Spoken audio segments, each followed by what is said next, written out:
he's chasing pitches out of the zone or everything, and he has to decelerate to make contact. So we saw earlier the metrics were smaller, but he was swinging nice and easy. But even if you're swinging nice and easy at home, one of the most important things is this attack angle. Attack angle tells you that the route that your bat is on plane with the pitch. So as a hitter, you want to get on plane as quick as you can, and you want to stay on plane with the incoming pitch as long as you can.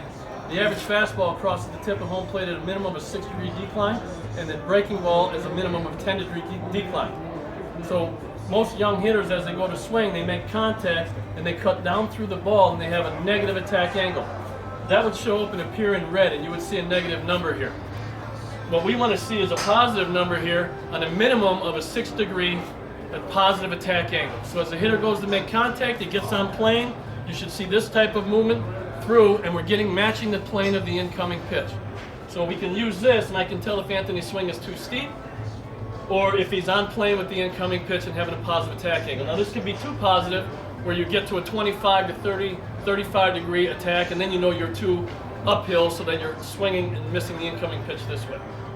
With youth, that we did with my son when he was 10, I was trying to check this and make sure that it worked, and try to look at it and see, can I teach him just by this metric or number, if he can change his path of his swing just by looking at these numbers.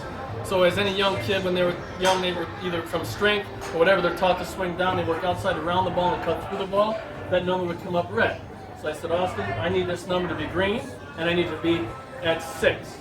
And then as he would hit, he wouldn't do anything, he would just swing and he would look over, and he's seen the number getting lower and lower and lower to 0, and then as it went, all of a sudden his bat path and plane and posture and everything kind of fixed itself just by him understanding what numbers that he was trying to get to.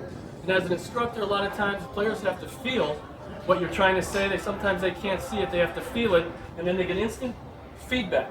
Now if I wanted him to swing harder and get his swing in sequence and use his lower half more and create this stretch that we're always looking for, I would tell him to swing harder and harder, and then all of a sudden he started to incorporate his lower half in his swing. Most hitters are going to go hands first. He would incorporate his lower half in his swing, but then he could look over and see if his time to impact got longer. So he tries to measure that and balance that out to where they can get his lower half to lead and also have the proper plane. And just by looking at these numbers gives you instant feedback whether you have the right bat path or not.